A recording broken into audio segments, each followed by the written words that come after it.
Père Céleste, nous ne faisons que racheter le temps maintenant, jusqu'à ce que tu viennes. Le glorieux réveil que nous avons tant apprécié, qui s'est répandu à travers tout le pays et tout autour du monde, au point que les feux du réveil ont brûlé dans chaque nation sous le ciel. Tout autour du monde, en ce moment, de glorieuses réunions de guérison se déroulent, 24 heures sur 24, et tout autour du monde. Cela a commencé il y a quelques années.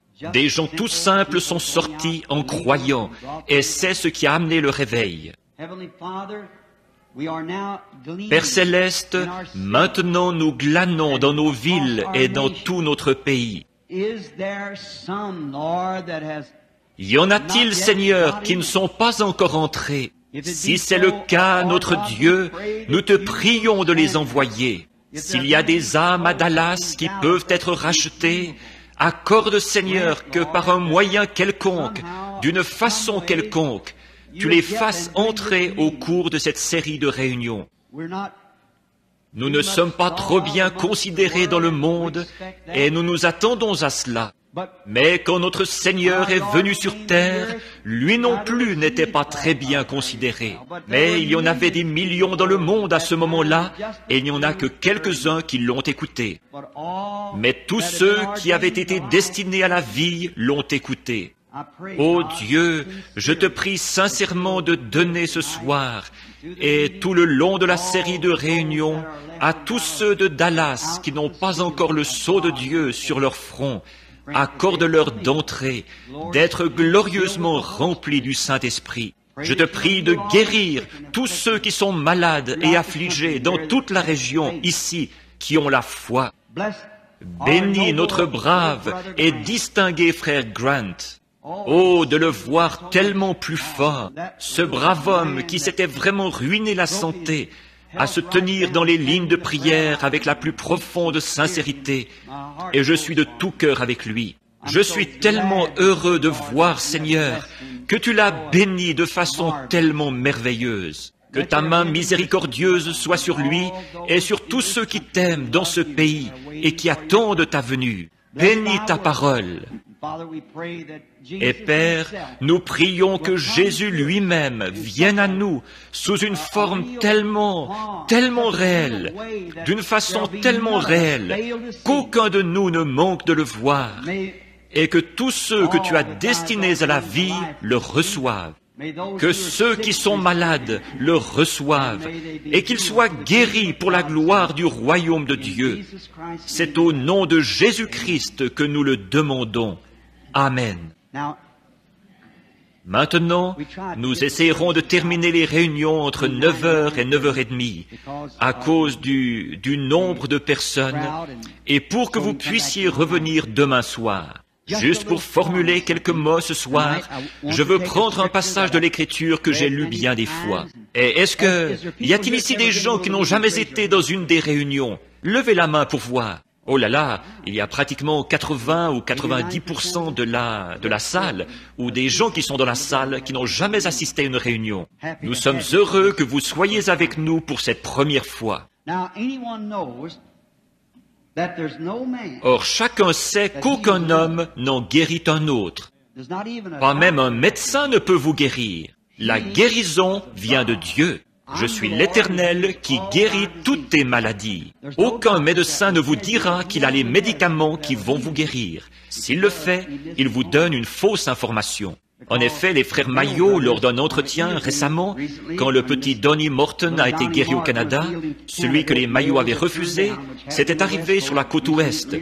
Vous avez vu ça dans le Reader's Digest. Ils m'ont fait venir pour un entretien et ils disaient « Nous ne prétendons pas être des guérisseurs, frère Branham. Nous prétendons seulement aider la nature. Il y a un seul guérisseur, c'est Dieu.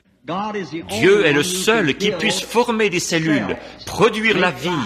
Par conséquent, l'homme n'a pas le pouvoir de faire ça. Un médecin peut replacer un os ou vous donner un médicament pour empoisonner les microbes. Il en met une certaine dose et un antidote pour que ça ne vous tue pas, mais que ça tue le microbe et ainsi de suite. il peut faire ça. Mais les tissus qui ont été déchirés, ou l'os qui a été fracturé, l'appendicite qui a été enlevé, l'appendice, il ne peut pas guérir ça. Il faut que ce soit Dieu. C'est Dieu qui guérit. Man can remove something that's causing it. If it's possible to move that organ, he can cut it out, clog up the blood veins and S'il peut le cerner, il pourra l'enlever, mais guérir ça, il ne le peut pas, et il vous le dira. S'il peut le cerner, il pourra l'enlever, mais guérir ça, il ne le peut pas, et il vous le dira.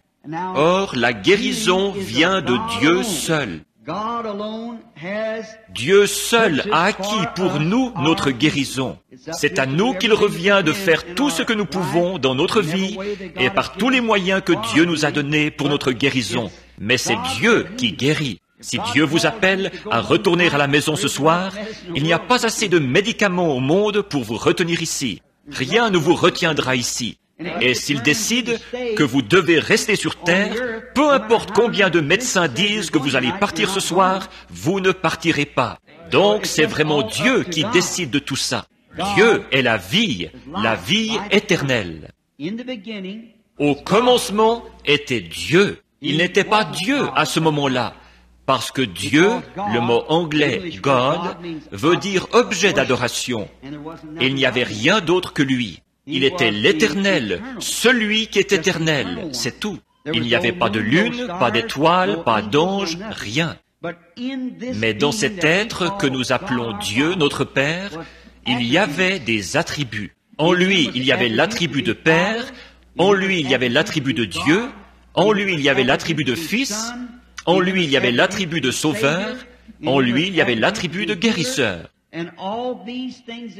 Et toutes ces choses que nous voyons maintenant ne font que manifester ces attributs. Or, si vous étiez dans ces pensées au commencement, si vous avez la vie éternelle, il n'y a qu'une forme de vie éternelle. La vie éternelle n'a pas eu de commencement et elle n'a pas de fin. Donc, si vous avez la vie éternelle, vous étiez un attribut des pensées de Dieu avant qu'il y ait quoi que ce soit d'autre que lui. Votre forme, votre silhouette et ce dans quoi vous êtes maintenant, ce n'est qu'un négatif quand vous arrivez aux alentours de 20, 22 ans. Vous étiez un négatif et la mort développe la photo pour donner le positif. Que quand cette tente sur la terre sera détruite, nous en avons déjà une qui nous attend. Voyez? Ceci, la manifestation là, ça montre ce qui est en train de se faire. Comme Dieu est devenu Dieu quand il a créé des anges. Il est devenu Fils quand il a créé Christ, Jésus. Il est devenu Sauveur quand Jésus est mort. Il devient guérisseur quand il était blessé pour nos péchés, par ses meurtrissures nous sommes guéris. Voyez? Toutes ces choses sont des attributs de Dieu, de sorte qu'à la fin, la Bible a dit, Jésus a dit, vous connaîtrez que je suis dans le Père en moi, moi en vous, et vous en moi. C'est Dieu qui devient tangible. Votre propre femme, vous et votre mari, c'est seulement une ombre, un négatif de Dieu et de son épouse à lui, l'Église. Vous voyez, c'est seulement l'attribut de Dieu qui est montré par des ombres et des types, comme l'Ancien Testament en était un du Nouveau. Voyez? Alors, à la fin, tout ça se rejoint. Dieu tangible. Dieu en Christ, tangible, fait chair, qui a habité parmi nous. Et dans ce glorieux millénium à venir, Dieu, sous la forme de Christ, est assis sur le trône de David. Et l'Église, son épouse, le mari et la femme ensemble. Oh, c'est ce qu'il y a de plus. C'est assez pour enflammer le cœur d'un croyant. Dans ces glorieuses heures que nous vivons, alors que tous les espoirs et les nations et tout le reste s'écroulent sur nous, en dessous de nous, nous avons un royaume. Nous sommes baptisés dans ce royaume. Maintenant, nous allons prendre les quelques mots de ce petit message de ce soir pour vous présenter ce que je voudrais que vous voyiez pendant la série de réunions. Nous lisons dans l'évangile de Jean au chapitre 12 et au verset 20. Et notre thème, toujours, depuis le commencement, c'est le même que ce soir, et celui qu'on retrouve sur toute notre documentation et tout. Hébreux 13, 8. Jésus-Christ, le même hier, aujourd'hui et pour toujours. Or, quelques Grecs du nombre de ceux qui étaient montés pour adorer pendant la fête s'adressèrent à Philippe de Bethsaïda et lui dirent avec instance, « Messieurs, nous voudrions voir Jésus. » Maintenant, voici la question que nous posons ce soir. S'il est le même hier, aujourd'hui et pour toujours, et que ces Grecs, des gens des nations, ont demandé à le voir, et qu'il leur a été permis de le faire par un de ses serviteurs, alors, s'il reste toujours le même hier, aujourd'hui et pour toujours, pourquoi ne pourrions-nous pas le voir ce soir? Voyez? Messieurs, nous voudrions voir Jésus. Or, je suis sûr que pour tout croyant, ça remplirait vraiment son cœur d'enthousiasme. Ce serait une confirmation de sa foi, s'il pouvait littéralement voir et savoir qu'il se tient dans la présence de Jésus-Christ. Je pense que ce serait la chose la plus stupéfiante qu'une personne, qu'un croyant pourrait envisager, de savoir de façon certaine qu'il se tient en plein dans la présence du Seigneur Jésus-Christ, son juge solennel, son rédempteur, qui sera son juge au jugement. Bon, cette question a été posée. Ces Grecs étaient montés pour l'adoration, et c'étaient peut-être des prosélytes de la religion juive. Et ils étaient à la fête, donc ce devaient être des prosélytes. Et ils avaient entendu parler de Jésus. La foi vient de ce qu'on entend, et de ce qu'on entend la parole de Dieu. Or, quelque part dans l'Écriture, nul doute qu'ils avaient entendu ou lu comment allait être le Messie. Donc, ils savaient que s'ils pouvaient, cet homme qui prétendait être le Messie, il aurait nécessairement les attributs que devait posséder le Messie. Or, il y avait eu beaucoup de faux Messies qui s'étaient élevés. Nous savons qu'il y en avait même eu un qui s'appelait Jésus, qui s'était élevé juste avant le oint. Le Messie, c'était le oint, ce qui veut dire le Christ, un homme oint du Saint-Esprit, la plénitude de Dieu. C'était le Messie, Dieu dans un homme. L'homme et Dieu sont devenus un, quand Dieu est entré dans un homme. Or, ces Grecs étaient très curieux. Ils avaient entendu des choses formidables au sujet de cet homme qui faisait ces déclarations. Et je les admire parce qu'ils ont eu assez de sincérité pour examiner ça de plus près. Je pense que si seulement nous agissions tous plus de la sorte, que nous examinions de plus près ce que nous entendons dire, et que nous le jugions selon la parole. Or, Dieu ne change jamais sa manière de faire les choses. Il reste toujours pareil. Maintenant, il ne peut pas changer parce que la décision première de Dieu est la sienne. Il doit toujours s'en tenir à cette décision quand il est appelé à entrer en scène comme aujourd'hui. Dieu a été appelé à entrer en scène la première fois que le péché a été commis dans le jardin d'Éden. Et il a dû prendre une décision quant à la façon dont il allait racheter l'homme. Et il a pris sa décision en le rachetant par le sang versé d'un innocent. Et il n'a jamais changé ça. Nous avons essayé de les instruire. Nous avons construit des tours et des villes, et des théologies et de l'instruction, et des dénominations d'église. Et on les a fait entrer par la dénomination. Et ça n'a jamais marché, et ça ne marchera jamais. Dieu sauve l'homme par le sang versé de l'innocent. Il ne change jamais ça.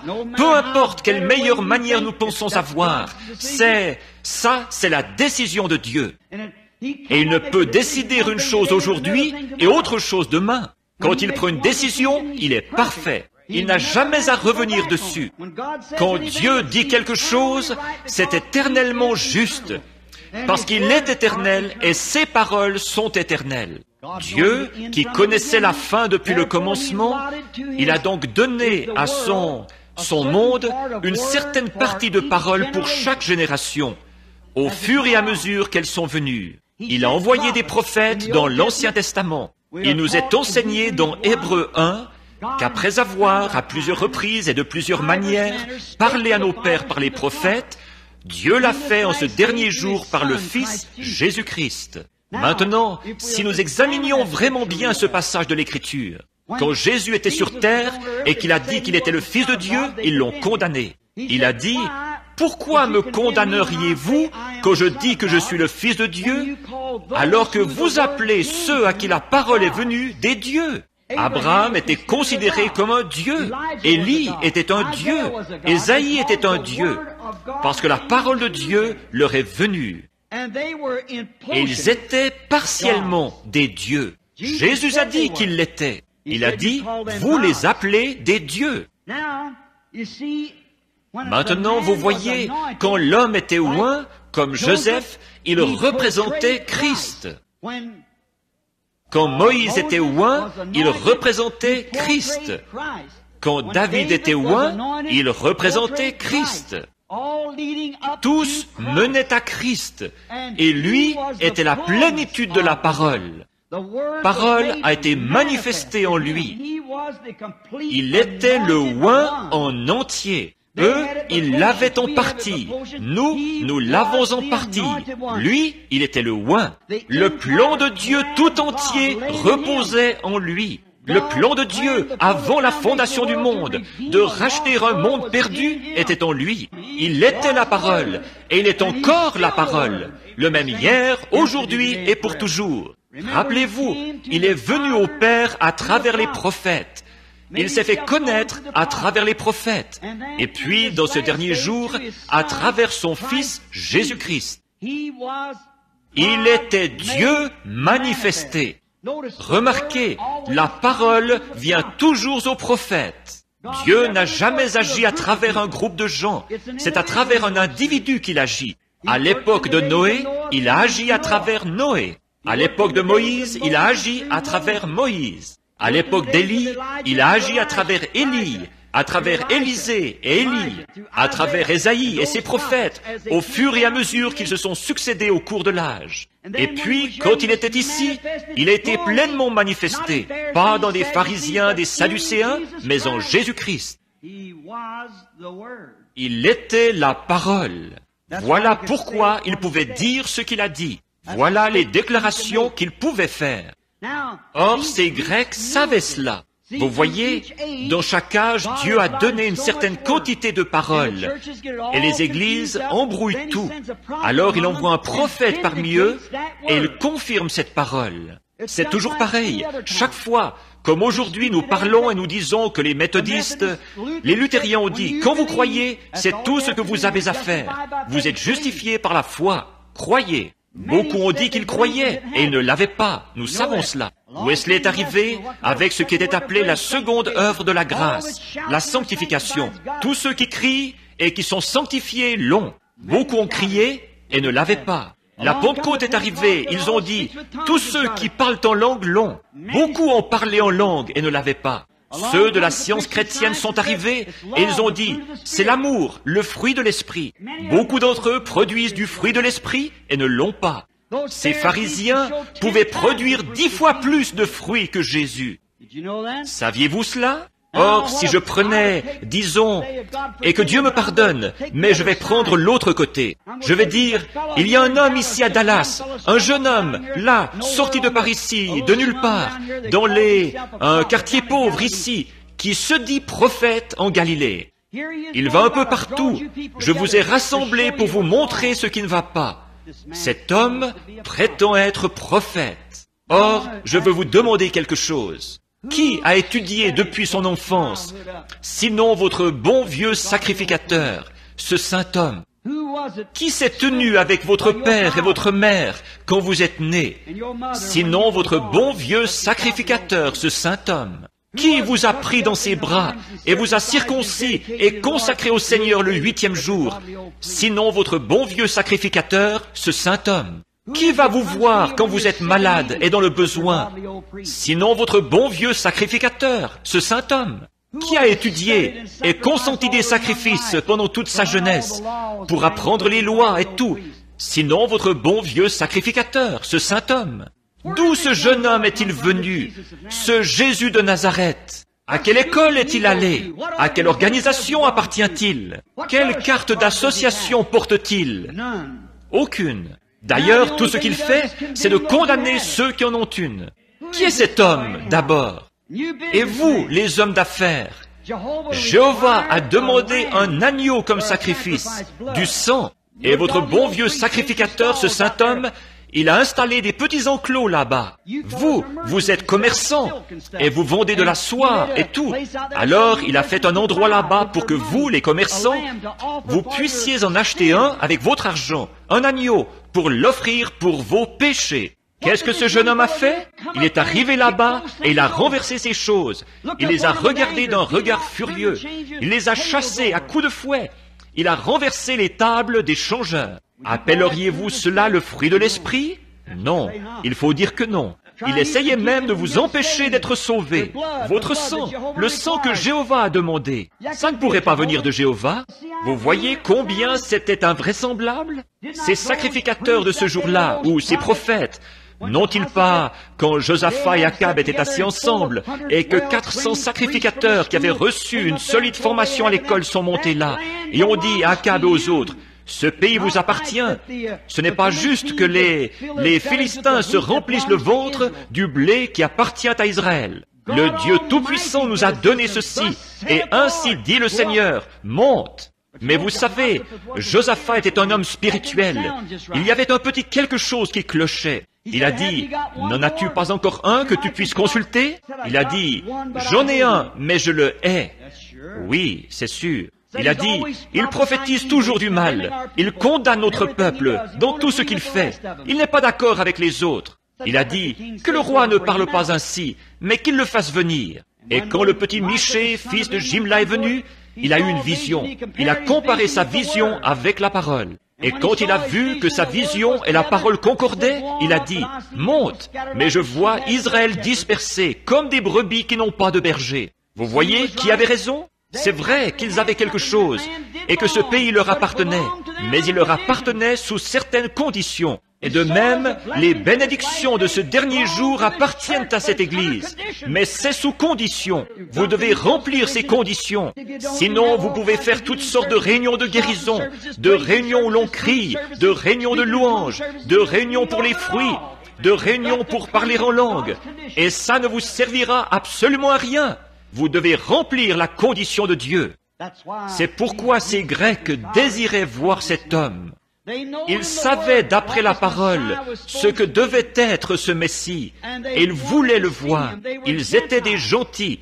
Ils avaient entendu parler de lui, et ils voulaient le voir. Maintenant, s'ils voulaient le voir et que ce privilège leur a été accordé, ne pensez-vous pas qu'ici, à Dallas ce soir, s'il a dit dans l'Écriture qu'il est le même hier, aujourd'hui et pour toujours, et que nous désirons le voir, ne pensez-vous pas qu'il nous l'accorderait aussi? Rappelez-vous, s'il ne le fait pas, alors ce n'est pas le même hier, aujourd'hui et pour toujours. Je crois qu'il est le même. Dieu, dans ce dernier jour, a fait des choses merveilleuses pour les gens. Ça me rappelle beaucoup une femme, ici, il n'y a pas longtemps, à Louisville, au Kentucky. Elle avait un petit garçon d'environ, 2 ou 3 ans, et le petit gars il devait souffrir d'un dérangement mental. Elle l'avait amené chez le médecin, et le médecin l'avait soigné pendant un moment. Et il lui semblait à elle que son état empirait. Mais le médecin, lui, il disait, « Je crois qu'il va mieux. » Alors, elle l'a testé pour voir. Elle l'a amené dans un petit magasin à rayons. Elle a ramassé quelque chose qui aurait dû attirer l'attention de ce petit garçon. Et il ne le regardait pas. Et elle est allée vers un autre rayon. Et elle a ramassé quelque chose qui aurait dû attirer son attention, un petit pistolet d'enfant ou quelque chose, et ça n'attirait toujours pas son attention. Et elle faisait tout ce qu'elle pouvait, et les gens la regardaient, qui devenaient hystériques. Alors elle est allée à un endroit où il y avait une petite clochette. Elle l'a ramassée, elle l'a agitée hystériquement devant ses yeux. Elle disait, « Chérie, regarde !» Et le petit gars ne faisait que regarder dans le vide. Et elle a laissé tomber cette petite chose par terre. Elle s'est mise à hurler, elle criait « Oh non, non !» Et certaines personnes qui étaient dans le magasin sont allées lui porter secours et voir ce qui n'allait pas. Elle a dit « Mon petit garçon, le docteur dit qu'il va mieux, mais il ne va pas mieux. Tout ce qui devrait attirer son attention, celle d'un petit garçon comme lui, ça ne l'attire pas. Il ne fait que regarder dans le vide. » Je pense que c'est là l'état auquel notre Église est en train d'aboutir. Dieu a agité chaque don qu'il a promis dans la Bible devant nous, et nous continuons à regarder dans le vide, et nous cherchons quelque chose ailleurs. Il semble que c'est un état spirituel de l'Église, qu'il manque de voir l'heure dans laquelle ils vivent. Ils cherchent une sensation ou quelque chose bien loin dans l'avenir. L'homme fait toujours ça. Il bénit toujours Dieu pour ce qu'il a fait. Il s'attend à ce qu'il va faire. Il ne tient aucun compte de ce qu'il est en train de faire. Vous manquez de voir l'heure où nous vivons. Voilà ce que ces Grecs voulaient savoir. Quelle était l'heure et ce que le Messie devait être. La portion de l'Écriture qui était révélée pour ce jour-là, si ce Messie l'accomplissait, voilà la preuve. C'est la parole de l'heure confirmée qui est la preuve. Ce n'est pas qu'il devait avoir les fruits de l'esprit, qu'il devait être un homme de loi auprès des tribunaux de justice pour son organisation, ou l'une de celles des pharisiens ou des sadducéens. Il était la manifestation de la parole de Dieu promise pour cette heure-là. Vous voulez voir ce qu'est le fruit de l'esprit? Observez ce que la Bible promet pour une heure donnée, et cherchez-en la confirmation. Voilà la preuve. Jésus a dit, « Vous sondez les Écritures parce que vous pensez avoir en elles la vie éternelle. Ce sont elles qui rendent témoignage de moi. Voilà ce qui prouve qui je suis. » Nous regardons maintenant un passage de l'Écriture avant de passer à autre chose.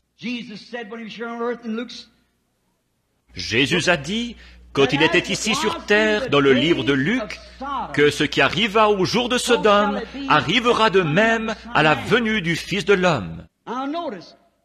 Remarquez là, et ce qui arriva au jour de Noé avant le déluge. Or Jésus lisait la même Bible que vous et moi nous lisons. Et toutes ces choses étaient des ombres. Maintenant, si vous voulez voir ce qui est arrivé avant le jour de Noé, reprenez et lisez dans la Genèse. Il a seulement dit, ils mangeaient, buvaient, se mariaient leurs enfants. Mais si vous remarquez, reprenez Genèse 6 et lisez-le. Et là, voyez ce qui est arrivé. Nous voyons là-bas que quand les fils de Dieu virent que les filles des hommes étaient belles, ils en ont pris pour femmes des tribunaux de divorce. Des fils de Dieu, des hommes de renom, des hommes célèbres. Regardez aujourd'hui nos gens haut placés, de grands hommes dans le monde, comme ce noble lord en Angleterre, tout récemment. Le magazine Life avait fait un article là-dessus, qu'on a trouvé avec des stripteaseuses et tout. Regardez notre gouverneur de New York et tous les autres pays alentours, l'immoralité. Regardez les divorces. L'Amérique est à la tête des nations pour les divorces du reste du monde. Regardez les femmes, comment elles s'habillent pour sortir dans la rue. Et comment les hommes, la première chose à laquelle ils pensent presque aujourd'hui, c'est quelque chose d'immoral.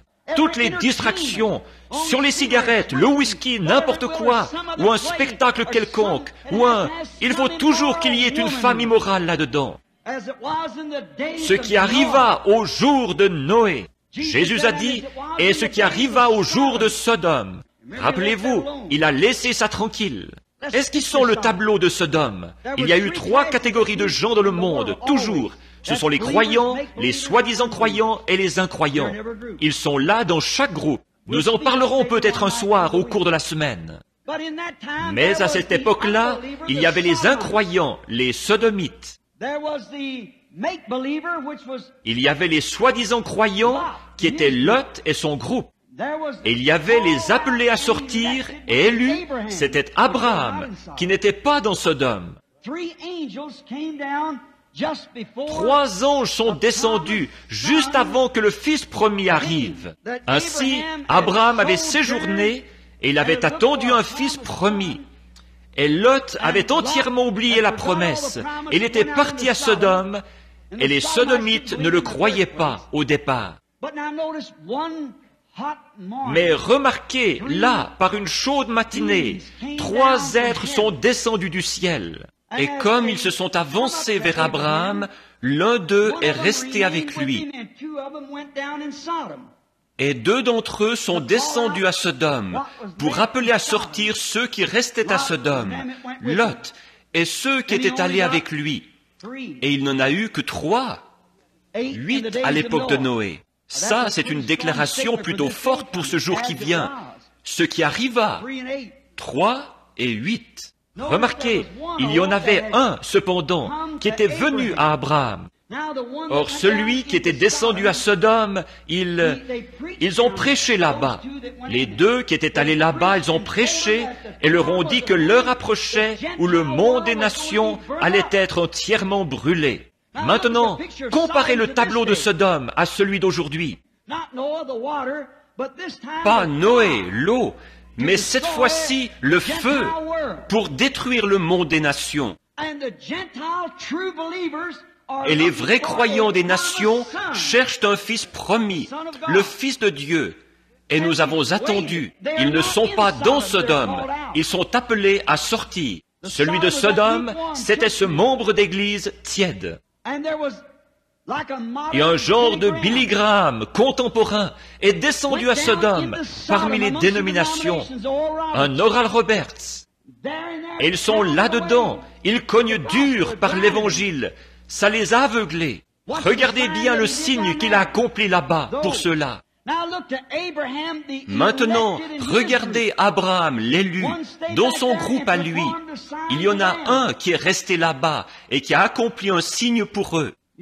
Vous savez, dans toute l'histoire du monde, toute l'histoire de l'Église, jamais une seule fois, il n'y a eu un réformateur ou un homme qui ait jamais eu un grand ministère pour ceux des nations dont le nom se soit terminé en H-A-M, comme A-B-R-A-H-A-M, jusqu'à maintenant. C'est G-R-A-H-A-M, 6 lettres. Abraham, c'est 7 lettres. 6 lettres, G-R-A-H-A-M. Billy Graham, un grand revivaliste, qui est là-bas à Sodome, parmi ces églises des dénominations, pour rappeler ceux qu'il peut à sortir.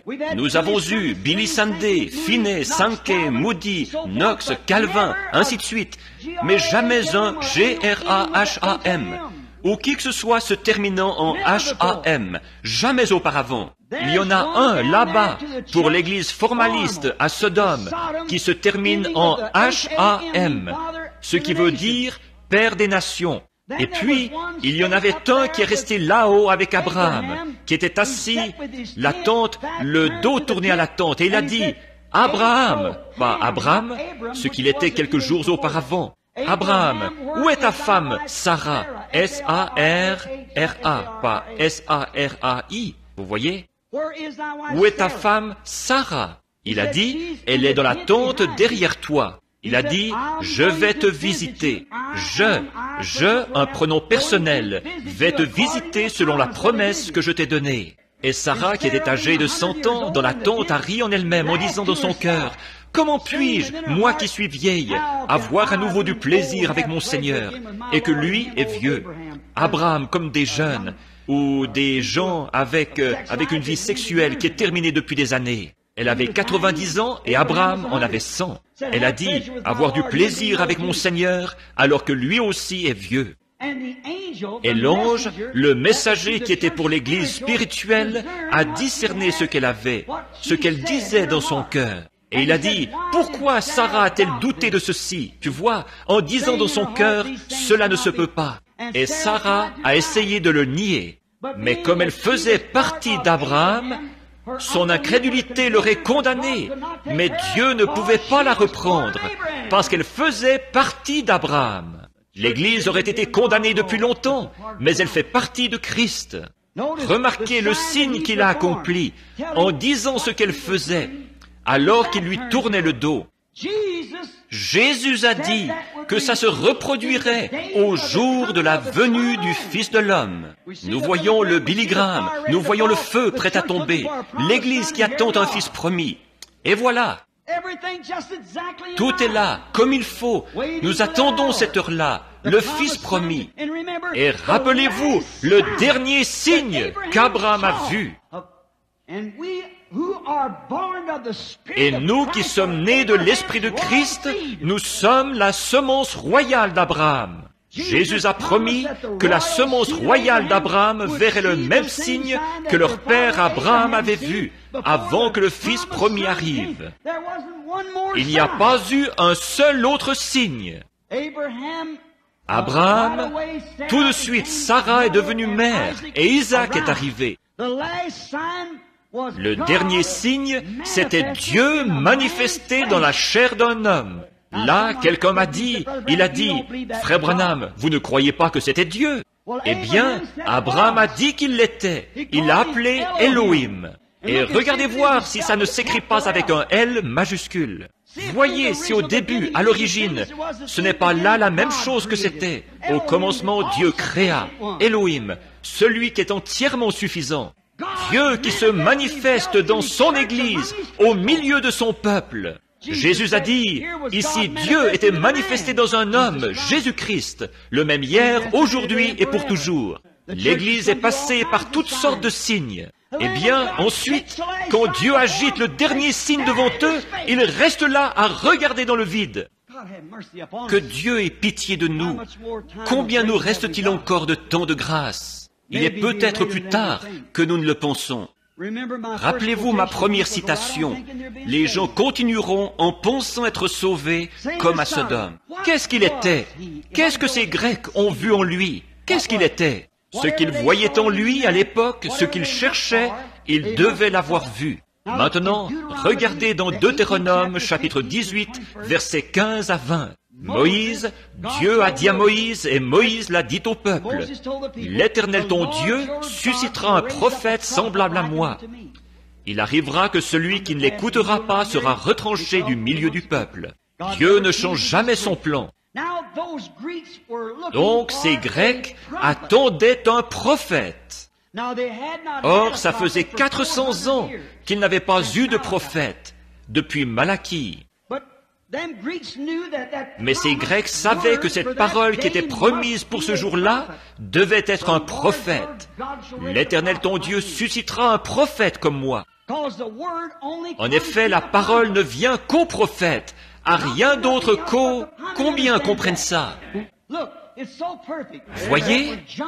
Regardez, c'est tellement parfait que quand Jean, qui était le prophète, se tenait dans les eaux en train de baptiser, alors Jésus est venu à lui dans l'eau.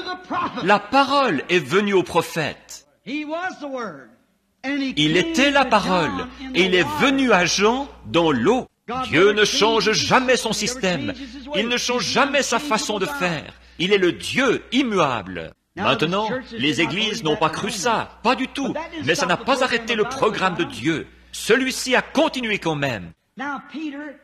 Or Pierre, son père était pharisien. Sans doute qu'André, qui était un disciple de Jean, a entendu quand il a été présenté. Il a dit, « Voici le Messie, je vois une lumière au-dessus de lui, comme une colombe qui descend sur lui. » Il a rendu témoignage. Il a dit, « Celui qui m'a dit dans le désert, va baptiser d'eau. » A dit, « Celui sur qui tu verras l'Esprit, cette lumière, descendre comme une colombe. » C'était peut-être la même colonne de feu qui a suivi les enfants d'Israël dans le désert, qui est venue sur lui, parce que c'était le oint, le logos. Elle est venue sur lui et il a dit, « J'en rends témoignage, voici le Messie. » Alors Pierre est venu avec André à la réunion. Voyons ce qu'il était. Et si nous voyons ce qu'il était, alors nous saurons ce qu'il est maintenant. Et la façon dont ils l'ont reconnu à l'époque, ce devrait être la même façon dont on le reconnaît aujourd'hui, puisqu'il est le même hier, aujourd'hui et pour toujours. Maintenant, dans le contexte de sa promesse, voici ce qu'il ferait. Remarquez, là nous voyons que quand Pierre s'est avancé dans l'auditoire, là où Jésus était, Jésus qui ne l'avait jamais vu auparavant, il s'est retourné, il l'a regardé et il a dit, « Ton nom est Simon, tu es le fils de Jonas. » Non seulement il le connaissait, mais il connaissait son brave vieux père qui l'avait formé. Et Pierre, qui n'avait pas assez d'instruction pour signer son nom, qui était connu pour être un homme ignorant et sans instruction, il a plu à Dieu de l'établir comme évêque à Jérusalem. Et Jésus lui a donné les clés du royaume et a fait de lui le chef de l'Église. Cet homme, sur cette révélation révélée, comme il savait ce que le Messie devait être, il a dit, il l'a reconnu comme étant le Messie, et il est tombé à ses pieds parce qu'il avait fait cela. Il y en avait un qui se tenait là, du nom de Philippe. Lui n'a pas eu besoin qu'on lui fasse cela. Mais il avait un enseignant de la Bible qu'il connaissait très bien, du nom de Nathanaël. Si vous remarquez, à partir de l'endroit où Jésus se trouvait à ce moment-là, c'était à 15 milles de l'autre côté de la montagne, à environ 2 jours. Et Philippe s'en va et il trouve Nathanaël sous un arbre en train de prier et il le ramène. Sans doute, si nous pouvions surprendre la conversation qu'ils avaient en chemin, il disait, « Regarde, viens voir qui nous avons trouvé, Jésus de Nazareth, fils de Joseph. » Il a dit, « Mais peut-il sortir quelque chose de bon de Nazareth ? Regarde, tu te souviens, nous avons lu dans l'Écriture que le Messie doit être un prophète. Oh, bien sûr, la Bible l'a dit, Moïse, nous sommes ses disciples. Il a dit que le Seigneur susciterait un prophète comme lui. Très bien, alors ce prophète, c'est Jésus de Nazareth. Tu te souviens de ce brave pêcheur, Simon, là-bas ? Oui, c'était le fils de Jonas. Tu lui as acheté du poisson une fois, et il n'a même pas su signer le reçu. Oui, tu lui as acheté du poisson une fois, et il n'a même pas su signer le reçu. Oui, ça ne me surprendrait pas qu'il sache tout sur toi quand tu arriveras. Ah, il fallait que Nathanaël voie ça. Alors, il y est allé avec Philippe. Je ne pense pas qu'il soit passé dans la ligne de prière. Il est peut-être resté assis dans l'auditoire, ou debout dans l'auditoire, quoi que c'était. Jésus priait pour les malades. Et dès que Jésus a posé le regard sur lui, il a dit, « Voici un Israélite en qui il n'y a point de fraude. » Or, il ne l'a pas reconnu à sa façon de s'habiller. Tous les gens de l'Orient s'habillent pareil, avec des turbans et des sandales et des vêtements amples. Ils portaient la barbe. Il a dit, « Voici un Israélite en qui il n'y a point de fraude. » Maintenant, il aurait pu être musulman, il aurait pu être turc, il aurait pu être n'importe quoi d'autre. Mais comment savait-il qu'il était un Israélite et qu'il n'y avait pas de fraude en lui? Et ça l'a vraiment démonté. Et il a dit, « Rabbi, d'où me connais-tu » Il a dit, « Avant que Philippe t'appelle, quand tu étais sous l'arbre, je t'ai vu. » C'était réglé, ça suffisait. Voilà. C'était là le Messie. Il a dit, « Tu es le Christ, le roi d'Israël. » Peut-être que son pasteur se tenait là, mais ça ne l'a pas dérangé. Il y en avait qui se tenaient là, qui disaient, « Cet homme est Belzébul. » Il devait répondre devant leur assemblée, vous savez. Il disait, « Cet homme fait ça par la puissance du diable. C'est un diseur de bonne aventure ou quelque chose. » Jésus a dit, « Vous me traitez de ça, d'un mauvais nom, les œuvres de Dieu d'un mauvais nom ?» Il a dit, « Vous dites ça du Fils de l'homme, je vous pardonne. Mais quand le Saint-Esprit viendra, en cet âge-ci, pour faire la même chose, une seule parole contre lui ne sera jamais pardonnée dans ce monde-ci, ni dans le monde à venir. » C'est ce qu'il a dit. Je crois que ce qu'il dit est juste. Philippe a reconnu par là. Pourquoi ? C'était là, après de longues années sans prophète. Et voici que cet homme le connaissait et savait ce qui n'allait pas et ce qu'il avait fait. Jésus, rapidement, là, avant de terminer. Un jour, il descendait à Jéricho qui était au bas de la colline.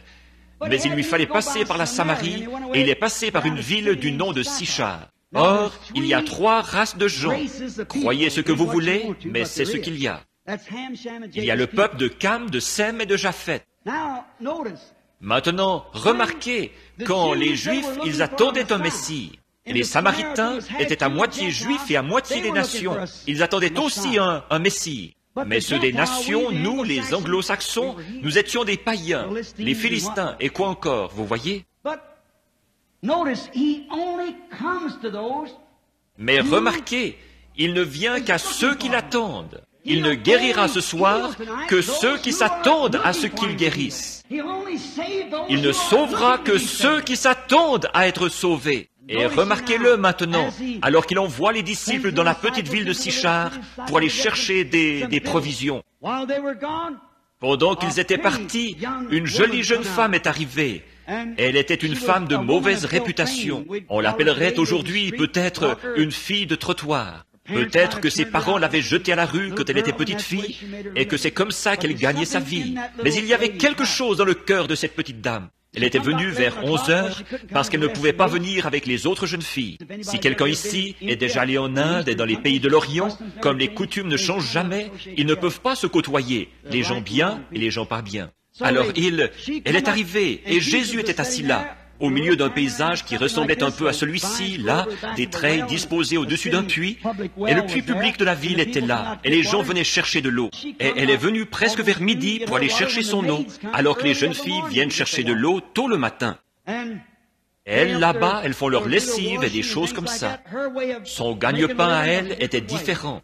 Alors elle venait vers midi chercher la sienne quand les jeunes filles n'étaient pas là parce qu'on l'aurait chassée du puits. Et alors, elle, sans avoir remarqué qu'il y avait quelqu'un assis là, elle a attaché les petits crochets à la cruche. Elle l'a fait descendre avec le treuil dans le puits. Elle s'est mise à la remonter. Elle a entendu une voix qui disait « Femme, donne-moi à boire ». Et elle a regardé de ce côté-là. Et il y avait là un homme assis. Il était juif. Il devait paraître un peu plus âgé qu'il ne l'était vraiment, parce qu'il n'avait que 30 ans, environ 33, et la Bible dit qu'il en paraissait 50. Vous savez, les Juifs ont dit, « Tu es un homme qui n'a pas plus de 50 ans, et tu dis que tu as vu Abraham ?» Il a dit, « Avant qu'Abraham fût, je suis. » Vous voyez? Alors, il devait avoir la barbe grisonnante ou quelque chose comme ça quand elle l'a regardé. Elle l'a regardé. L'œuvre qu'il accomplissait devait avoir terriblement marqué sa vie physique. Il a dit, apporte-moi à boire.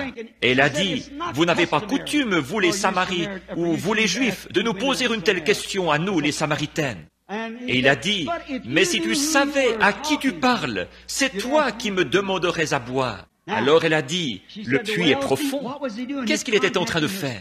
Il était en train de contacter son esprit. Vous voyez?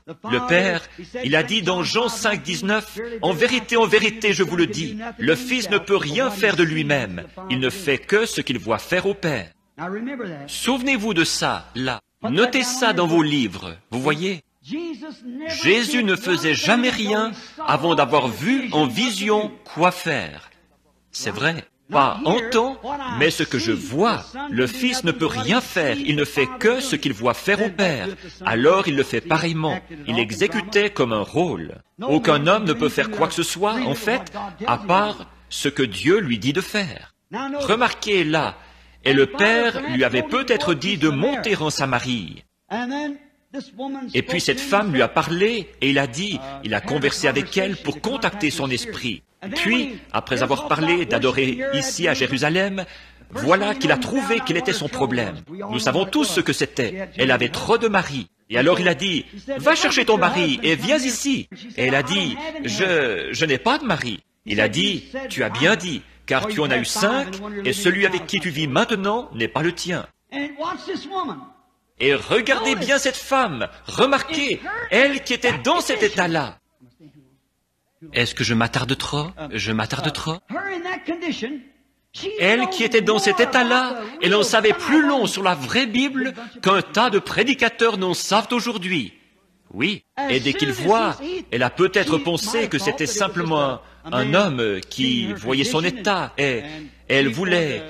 qui voulait faire le malin avec elle ou quelque chose. Elle a dit, je n'ai pas de mari. Il a dit, tu as bien dit, tu en as 5, et celui avec qui tu vis maintenant n'est pas ton mari. Sans tarder, cette semence prédestinée qui reposait dans son cœur s'est enflammée. Elle s'est retournée. Elle a dit, monsieur, je vois que vous êtes prophète. Nous n'en avons pas eu depuis 400 ans, vous savez. Nous savons. Oh, Dallas, ne manquez pas ceci. Nous savons, nous attendons un Messie qu'on appelle le Christ. Et quand il sera venu, c'est ce qu'il fera. Ce sera là son signe. Jésus a dit, je le suis, moi qui te parle. Là-dessus, elle lâche la cruche et s'en va dans la ville dire, venez voir un homme qui m'a dit ce que j'ai fait. N'est-ce point le Messie lui-même? Et la Bible dit qu'ils ont cru Jésus à cause de ce que la femme avait dit. Or, c'est comme ça qu'il s'est identifié comme Messie, pas à cause de la façon dont il était habillé, par son instruction, par une carte de membre, par l'honneur qu'on lui rendait parmi les hommes. Dieu était en lui, alors qu'il manifestait la parole qu'il avait promise. Il a dit dans Jean 5, 39, « Sondez les Écritures, car en elles vous pensez avoir la vie éternelle. Ce sont elles qui témoignent, ou qui vous disent qui je suis. Le même hier, aujourd'hui et pour toujours. » Mon frère, ma sœur, vous êtes un auditoire charmant. On pourrait parler toute la nuit. Vous voyez ce qu'était Jésus, là? Il était manifesté. C'était Dieu manifesté dans un homme appelé Jésus-Christ, qui est le Fils de Dieu, qui a promis ce qui arriva au jour de Noé. Tout le reste de la scène concorde exactement. Arrivera de même à la venue du Fils de l'homme. Il est le même hier, aujourd'hui et pour toujours. Ô Église, ne regardez pas dans le vide, mais croyez au Seigneur Jésus-Christ. Messieurs, nous voudrions voir Jésus. S'il est le même hier, aujourd'hui et pour toujours, est-ce que vous aimeriez le voir? Messieurs, comment pourriez-vous le reconnaître? S'il est le même hier, aujourd'hui et pour toujours, il fera la même chose. Maintenant, un homme pourrait s'avancer ici avec des marques de clous dans ses mains, du sang et de la fumée, et de l'huile qui sort de lui. Ce ne serait pas ça pour autant. N'importe quel hypocrite peut faire ça, certainement. Mais ce que c'est la manifestation de cette parole promise. Il était le prophète oint de Dieu. Il était le prophète Dieu. Il était tout ce que les prophètes étaient. C'était en lui, plus le reste de ce que Dieu était. Dieu était en Christ, se réconciliant avec le monde. Il était Dieu, Emmanuel, la plénitude de Dieu révélée à nous dans la personne de son Fils Jésus-Christ, le second attribut de Dieu. Remarquez là, il est vivant aujourd'hui. Il n'est pas mort, il est vivant. Il a dit, un peu de temps et le monde, cosmos, l'ordre du monde ne me verra, V-E-2-R-A, ne me verra plus. Mais vous me verrez, car je, c'est un pronom personnel, de nouveau. Je serai avec vous, et même en vous, jusqu'à la fin du monde, ou à la fin du monde, quand ces Écritures doivent s'accomplir. Tout au long, c'était Dieu en qui nous avons cru dans l'âge de Luther. Dieu qui a crié dans l'âge de Wesley. Dieu qui a parlé en langue dans l'âge de la Pentecôte. C'est lui qui arrive avant la venue du Fils promis pour prouver son Écriture. Il faut que toutes les Écritures s'accomplissent. Messieurs, nous voudrions voir Jésus. Courbons la tête. Père Céleste, nous voudrions voir Jésus. Qu'il vienne ce soir, Seigneur Jésus. Viens dans la puissance de ta résurrection. J'ai parlé longuement, mais rien qu'un mot ou deux de toi représentera plus que tout ce que n'importe qui pourrait dire. Alors que l'Église ne dorme pas. Que la dernière manifestation de Dieu, comme il l'a promis, ce qui arriva au jour de Sodome, avant que le feu tombe sur ceux des nations, arrivera de même à la venue du Fils de l'homme. L'ombre, le négatif et le positif qui se rapprochent tellement, au point qu'après un moment, il y aura un temps de l'union. Nous voyons que les nations s'unissent, ce qu'on appelle l'ONU. Les églises s'unissent.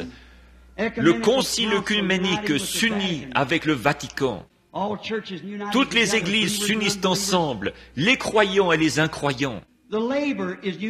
Les travailleurs s'unissent dans des syndicats. Seigneur, que l'Église se réveille et qu'elle voie que c'est le temps de l'union, que Jésus s'unit à son Église, mari et femme. Bientôt la cérémonie va avoir lieu et ils deviendront un.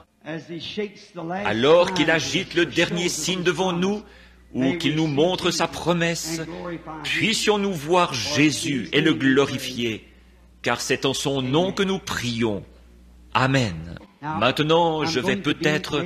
Il me reste 10 minutes pour terminer à temps, si chacun répond bien.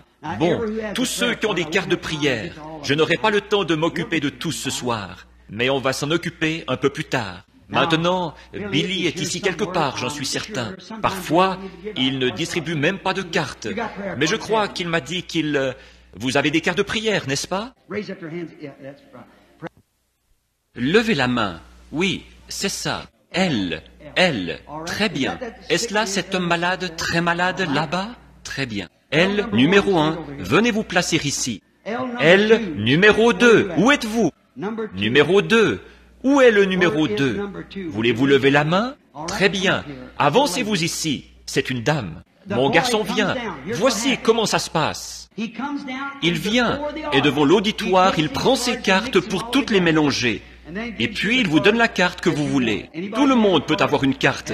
Et puis, on les appelle par le numéro. Ça montre que le garçon ne sait pas où elles vont être appelées. Il nous est arrivé une fois, beaucoup d'entre vous ici s'en souviennent peut-être, il nous est arrivé qu'un homme vendait des cartes de prière aux réunions et il garantissait que la personne irait sur l'estrade. Et en plus, il m'arrive de commencer par la 1, il m'arrive de commencer par la 50, il m'arrive de commencer par la 14, la 20, la 16, et puis je peux les prendre descendant et en prendre quelques-unes ici. Combien ont assisté à des réunions et ont vu faire ça? Mais oui, voyez, la carte de prière n'a rien à voir avec ça. Et il y en a beaucoup qui sont guéris dans l'auditoire sans même avoir de carte de prière. Numéro 1, 2, 3. Qui a la 3? La carte de prière numéro 3. Levez la main. Là-bas au fond, la dame. Venez ici, madame. Numéro 4. Si vous ne pouvez pas vous lever maintenant, nous allons vous porter. Numéro 4, je vois qu'il y a une civière ici et quelques fauteuils roulants par là autour. Si vous ne pouvez pas venir, nous vous porterons. Numéro 4, numéro 5, la carte de prière numéro 5, numéro 6, 7, 8, 9, 10. Que cela s'avance maintenant par numéro s'ils le peuvent. Voyons voir. 1, 2, 3, 4, 5, 6, 7, 8, 9. Est-ce qu'ils y sont tous? Ils y sont. Arrêtons-nous là un instant. Nous manquons un peu de temps. Je n'aime pas terminer après 9h30. Maintenant, combien dans l'auditoire n'ont pas de carte de prière? Et vous voulez que Jésus vous guérisse? Et vous savez qu'il peut vous guérir?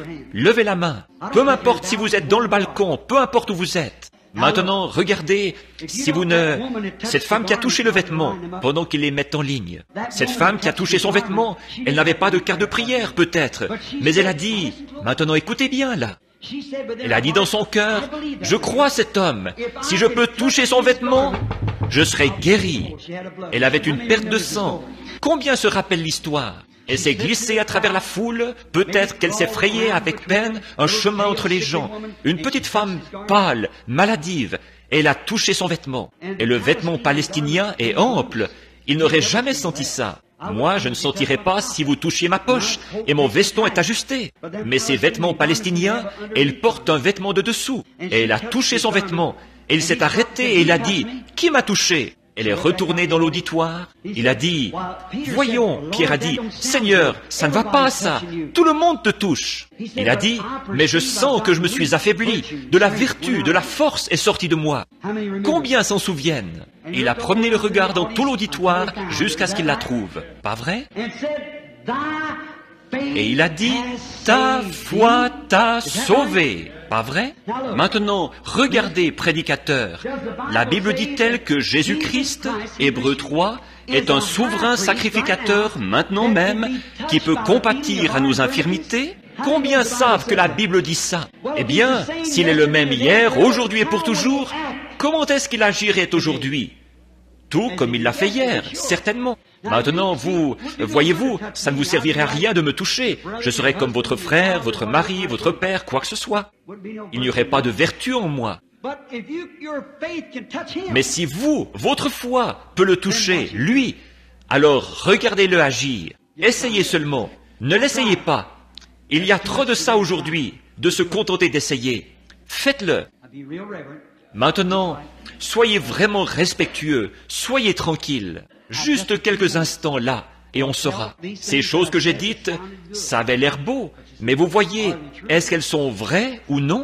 C'est ça qu'il faut voir après. Est-ce que tout ça, j'entends parler les musulmans, les sikhs, les jains, Bouddha, oh là là, les musulmans, mais ils peuvent parler de quelque chose qui a été, mais qu'en est-il de maintenant?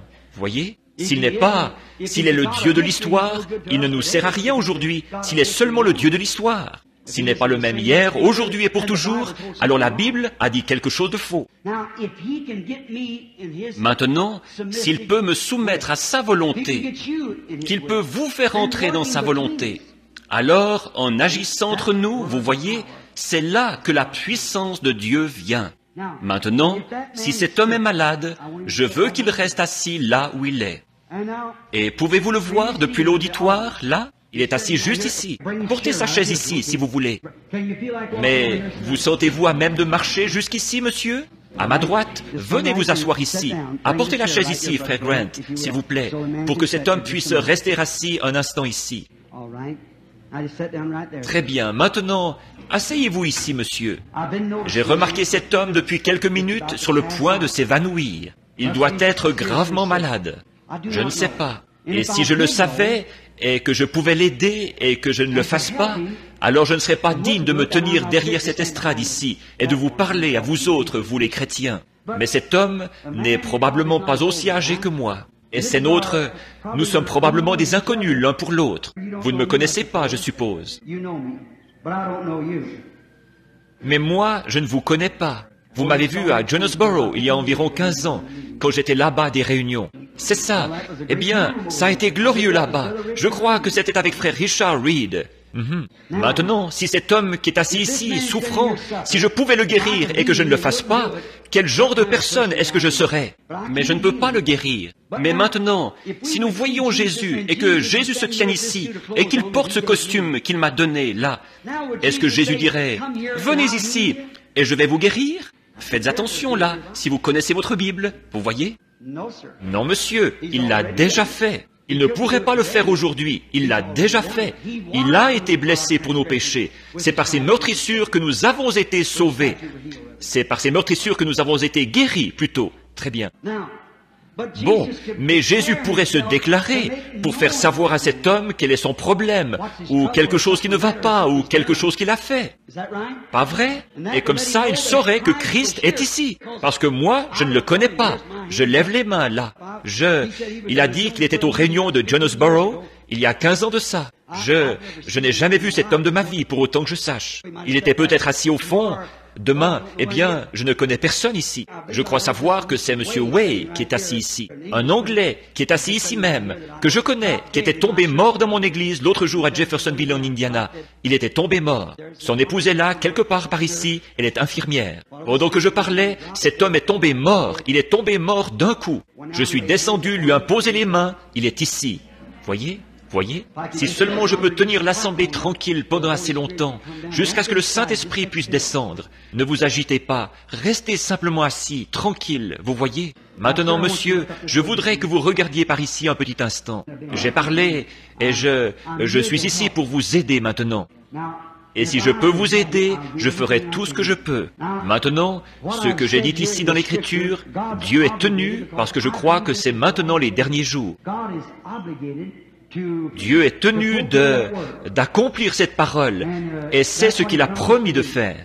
Et si lui pouvait me dire quelque chose que vous avez fait, ou quelque chose qui ne va pas chez vous, ou pourquoi vous êtes ici, ou quoi que ce soit, vous sauriez si c'est vrai ou non. Vous en seriez témoin. Mais maintenant, si je m'avance ici et que je vous impose les mains, que je dis « Gloire à Dieu, vous êtes guéris », gloire à Dieu, ce serait bien, ce serait parfaitement bien, si vous le croyez.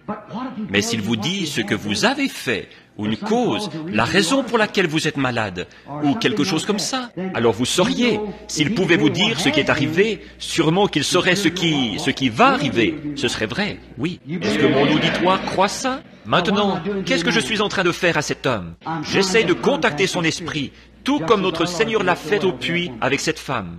Je ne le connais pas, je ne l'ai jamais vu. Maintenant, il y en a beaucoup ici, des malades, beaucoup qui prient. Et maintenant, Père Céleste, nous prenons tout esprit ici sous notre contrôle pour la gloire de Dieu, afin que tes Écritures s'accomplissent. La Bible dit que c'est pour ça que Jésus guérissait, afin que les Écritures s'accomplissent. Et c'est la raison pour laquelle tu fais preuve de miséricorde dans ces derniers jours, afin que les Écritures s'accomplissent. Nous venons de parler d'elles ce soir. Accorde-le, Seigneur, au nom de Jésus. Amen. Maintenant, regardez-moi un petit instant pour voir si le Seigneur va me révéler quel est votre problème. Et s'il le fait, allez-vous... S'il me dit quel est votre problème, vous semblez être très malade. S'il me dit ce qui ne va pas chez vous ou quelque chose, alors vous croirez. Vous saurez que ça ne peut être que lui.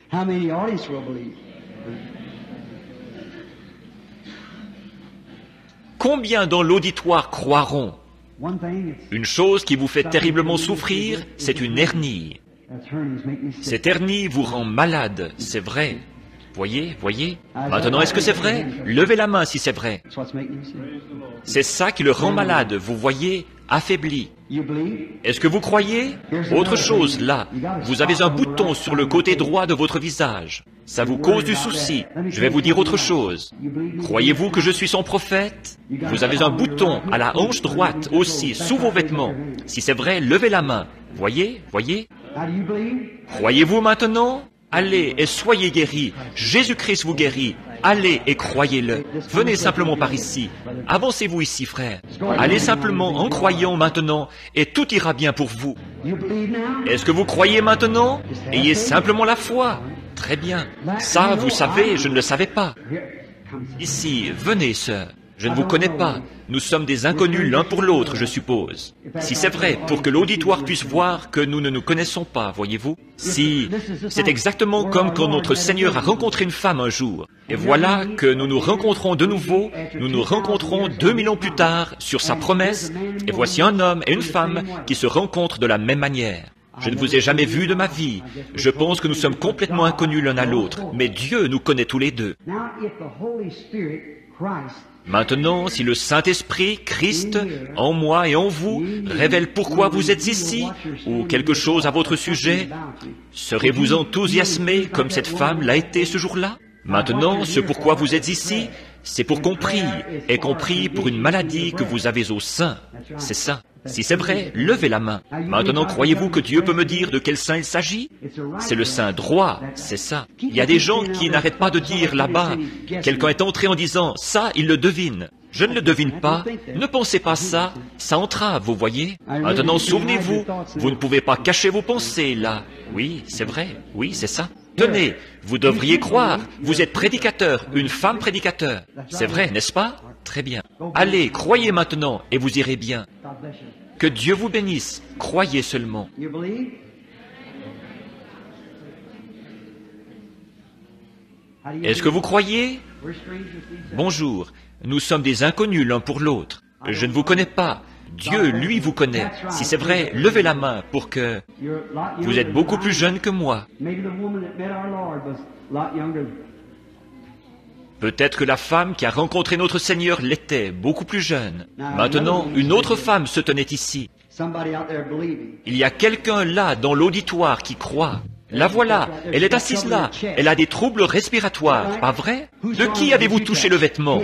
Le sien. It's over now. C'est fini maintenant. Jésus-Christ vous guérit.